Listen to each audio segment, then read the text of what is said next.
नमस्कार दोस्तों, मैं B.R. Chaudhary, assistant professor in history, government PG college Suratgarh.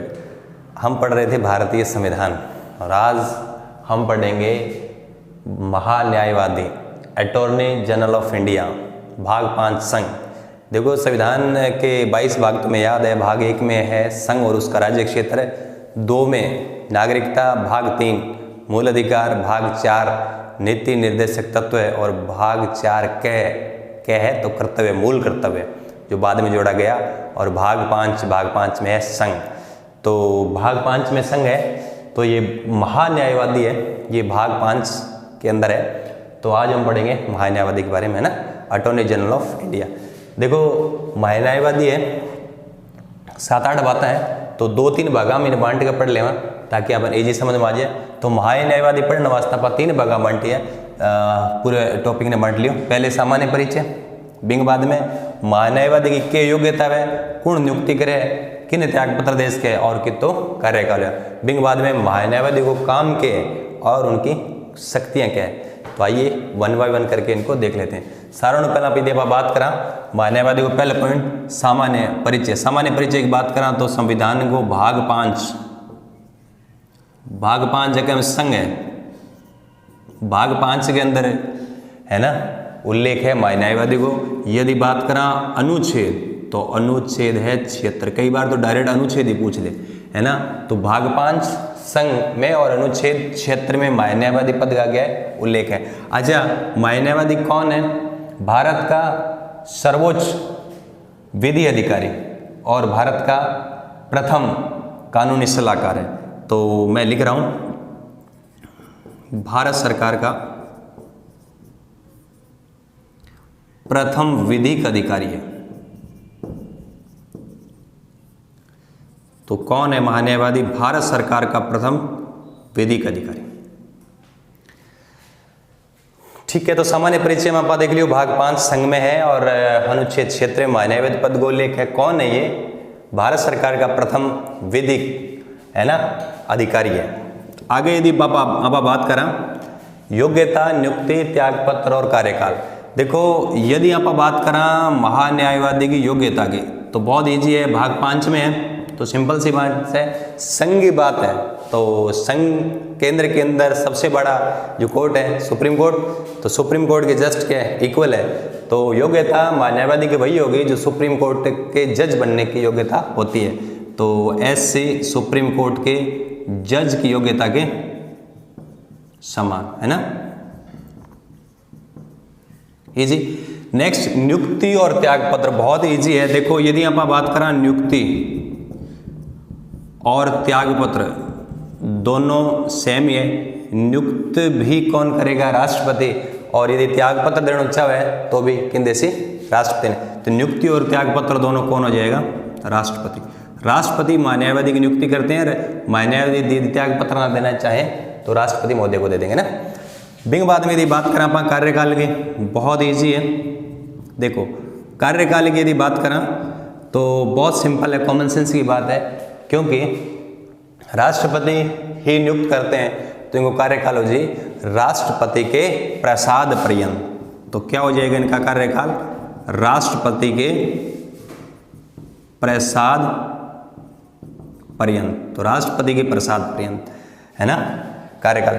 मतलब कार्यकाल के सिचुएशन है जबकि सिचुएशन में महान्यायवादी का कार्यकाल समाप्त हो जाता है। देखो, एक तो या तो राष्ट्रपति हटा देवे,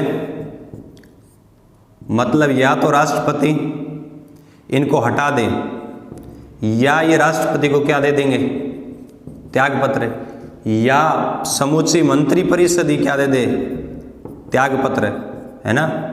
तो इन 3 सिचुएशन में इनका पद क्या हो जाएगा, इसका कार्यकाल क्या हो जाएगा? समाप्त हो जाएगा। या तो राष्ट्रपति के मेन तो राष्ट्रपति के प्रसाद पर्यंत, मान लो या तो राष्ट्रपति को हटा दें या ये खुद राष्ट्रपति को त्याग पत्र दे दे। और तीसरी सिचुएशन पूरी समूची मंत्रिपरिषद क्या हो जाए? त्याग पत्र दे दे, तो ये अपने अपने पद से हटाओ माना जाएगा। कहने का मतलब मूल बात याद रखो, कार्यकाल के तहत राष्ट्रपति के प्रसाद पर्यंत। नेक्स्ट, यदि आप बात करें क्या शक्तियां हैं, इनके पास शक्ति क्या है? तो देखो, एक तो भारत सरकार का कानूनी सलाहकार है, तो पहले शक्ति और कार्य क्या हो जाएगा? भारत सरकार का क्या हो जाएगा? महान्यायवादी है, भारत सरकार के क्या है, कानूनी सलाहकार है, भारत सरकार के कानूनी सलाहकार। देखो इनकी हेल्प के लिए अटॉर्नी जनरल ऑफ इंडिया के सहयोग के लिए, ध्यान रखना इनके सहयोग के लिए, ध्यान रखना इनके एजीआई के सहयोग के लिए एक सॉलिसिटर जनरल और 2 अतिरिक्त सॉलिसिटर जनरल की भी नियुक्ति की जा सकती है। तो एक याद रखना सॉलिसिटर जनरल और 2 अतिरिक्त सॉलिसिटर जनरल, तो 2 अतिरिक्त सॉलिसिटर जनरल की भी नियुक्ति की जा सकती है इनकी सहायता के लिए। अब देखो क्योंकि भारत सरकार को प्रथम विधिक अधिकारी है, कानूनी सलाहकार है, तो जाहिर सी बात है कि संसद की कार्यवाही में ये भाग ले सकता है, संसदीय समितियां उनकी बैठकों में भाग ले सकता है, मतलब संसद और संसदीय समितियों की कार्यवाही में भाग ले सकता है, बोल सकता है, लेकिन मतदान नहीं कर सकता। तो याद रख लीजिए संसद प्लस संसद की जितनी भी समितियां हैं, इन समितियों के कार्यवाही में ये भाग ले सकते हैं, बोल सकते हैं, लेकिन मतदान नहीं। ये ध्यान रखना, संसद की बैठकों और कार्यों में ये भाग ले सकता है, संसदीय समितियों की कार्य बैठकों में भाग ले सकता है, बोल सकता है, लेकिन मतदान नहीं कर सकते। इसके अलावा पूरे हिंदुस्तान में किसी भी अदालत में इन्हें सुनवाई का क्या है, अधिकार है। तो कहीं भी जो भारत है, भारत में किसी भी अदालत में ये सुनवाई का क्या रखते हैं, अधिकार रखते हैं। तो भारत की किसी भी अदालत में सुनवाई का ही अधिकार रखते हैं। इनके अलावा बहुत इजी है, देखो भाग 5 संघ में इनको मतलब, क्योंकि संसद की कार्यवाही समितियों में भाग लेते हैं, तो कहने का मतलब ये हो गया कि इनके पास वो समस्त विशेषाधिकार है जो सांसद के पास होते हैं, तो इनके पास संसदीय विशेषाधिकार भी रखते हैं, ये ना। तो क्या हो जाएगा, संसदीय विशेषाधिकार भी ये रखते हैं, हो गया। इतनी सी बात है। भारत सरकार के प्रथम कानूनी या विधिक सलाहकार है। दूसरा पॉइंट, सहयोग के लिए एक सॉलिसिटर जनरल, 2 अतिरिक्त सॉलिसिटर जनरल। इसके अलावा संसद और समितियों में कार्यों में भाग ले सकते हैं, बोल सकते हैं, लेकिन मतदान नहीं कर सकते। भारत सरकार भारत में किसी भी अदालत में ये सुनवाई का क्या रखते हैं, अधिकार रखते हैं, और नेक्स्ट संसदीय विशेषाधिकार भी ये रखते हैं। तो बहुत सिंपल है, छोटा सा है भारत का महान्यायवादी एजीआई। तो ब्रीफ में देखो 5-7 बातें हैं।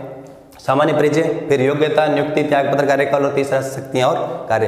तो भाग 5 संघ में है, अनुच्छेद क्षेत्र में भारत सरकार का प्रथम विधिक अधिकारी है। योग्यता एससी, सुप्रीम कोर्ट के जज के समान। नियुक्ति, त्यागपत्र, राष्ट्रपति, कार्यकाल राष्ट्रपति के प्रसाद पर्यंत। कार्य शक्तियां बहुत सिंपल, भारत सरकार का प्रथम कानूनी सलाहकार है। हेल्प के लिए एक सॉलिसिटर जनरल, 2 अतिरिक्त सॉलिसिटर जनरल। संसद समितियों की कार्यों में भाग ले सकते हैं, बोल सकते हैं, लेकिन मतदान नहीं कर सकते।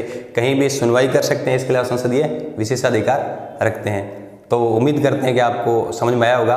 तो बहुत जल्द मिलते हैं नेक्स्ट टॉपिक के साथ। Thank you.